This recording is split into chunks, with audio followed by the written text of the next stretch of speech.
In the absence of Raila Odinga, nobody would actually elect even Otienda Molo in Rarieda. I don't know how he will campaign because he's been campaigning on account of helping Raila up there. So if you're from Rarieda, you've been voting for Otiende on account that that man with gray hair is going to help Baba up there. That is going to the Supreme Court to use legal jargons to try and make Raila Odinga president of this republic. In the absence of Raila Odinga, it is extremely impossible for anybody to even imagine of electing somebody like Otienda Molo. That's why they are worried. They are worried. They're so worried. They're so worried.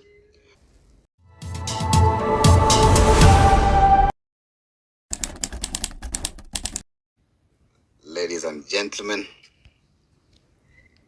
brothers and sisters, friends, and of course, foes. I talk about foes. I'm referring to so many enemies that my poison pen pennings have attracted on this particular platform. And not just here, but somewhere else. I'm certainly glad to see each and every one of you here on this occasion of trying to bring the public up to speed as to what is ensuing at Opoda Farm. We're trying to bring you up to speed as to what is happening at Opoda Farm. This is DTR Owiti Owayo, alias Kiche, the incoming Member of Parliament, Rarieda constituency. And of course, I've seen many people worried. So many people are worried, are saying, why is Kiche why is Kiche so brutal? I just want to bring you up to speed as to what is possibly ensuing at Opoda Farm. Kenyans are worried after the ODM politicians, including very close close allies of wale wendani wa Jacom, the coteries, the henchmen, including Mama Ida Odinga. After they gave us very conflicting information as to the whereabouts of Jacom, you can now see clearly that the information cannot be hidden from the members of public. The very first day Kenyans were asking about Jacom, we were seeing some bloggers, Akina Pauline Joroge, saying that I called Baba. You are calling Baba as who? Who gave you the honors? Who gave you the leeway to call Baba? You are calling Baba as who? Don't tell us that you called Baba. Is Baba your brother or your sister or whichever? Don't tell us that you called Baba, right? Yeah. So if you believe these bloggers, I'm sure you are very disappointed. You are very disappointed to find out that indeed Jacom was seriously ill, and they were trying to cloud, they were trying to eclipse that particular incident. Some of them were saying that Jacom is in Dubai, that is in somewhere in a gym, that Siji Jacom ako wapi on a business trip. Some very conflicting information. Very, very conflicting.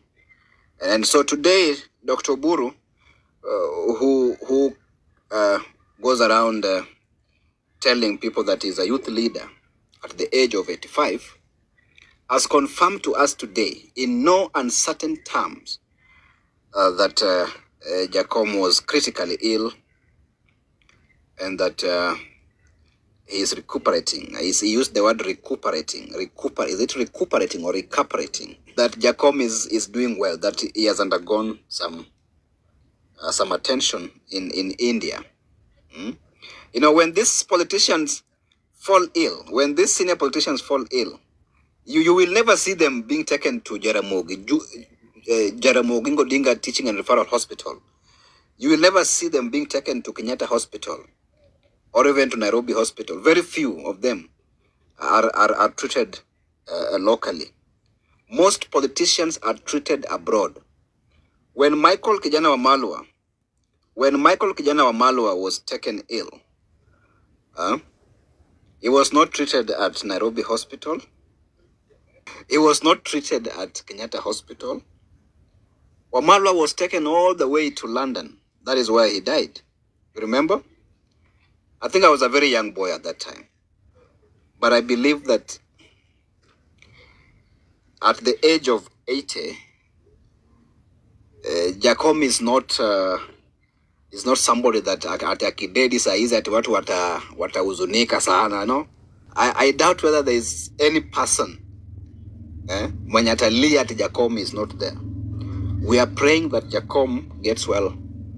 But kuna venye watu wanasema kwamba kuna ng'ombe fulani wanasafirishwa kule Upoda, that wanapeleka ng'ombe fulani kule kwa Jaramogi kule Bondo.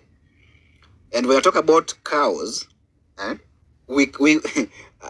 may be referring to some politicians allied to Raila Odinga, or some supporters who believe that Raila can tell them to jump or not to jump without them asking why or how. You know, you can be told how to jump, when to jump. So there are certain individuals following me here very religiously.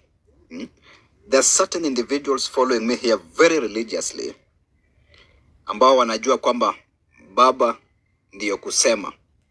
Akisema left ni left. Akisema right ni right. So these individuals, they could be going to Opoda farm because Junet at some point referred to themselves as cows. So ukiona nimetumia jina ya cow hapa, haimaanishi kwamba wanapeleka ng'ombe kule kuchinja kule Opoda farm. So the word cow is not my own creation. The word cow is a creation of men like Junet Mohammed, who at some point in parliament said that whatever Raila tells them to do is what they do. That his word is law. Okay? And this situation that we are confronting as a country is not a simple one, as some people may think. Raila's whereabouts is not a domestic affair. It is not a matter that should be handled by Mama Ida or Oburu Ginga or his son or his daughter. All right? Raila's affair, Raila's situation is a national affair. We are all concerned.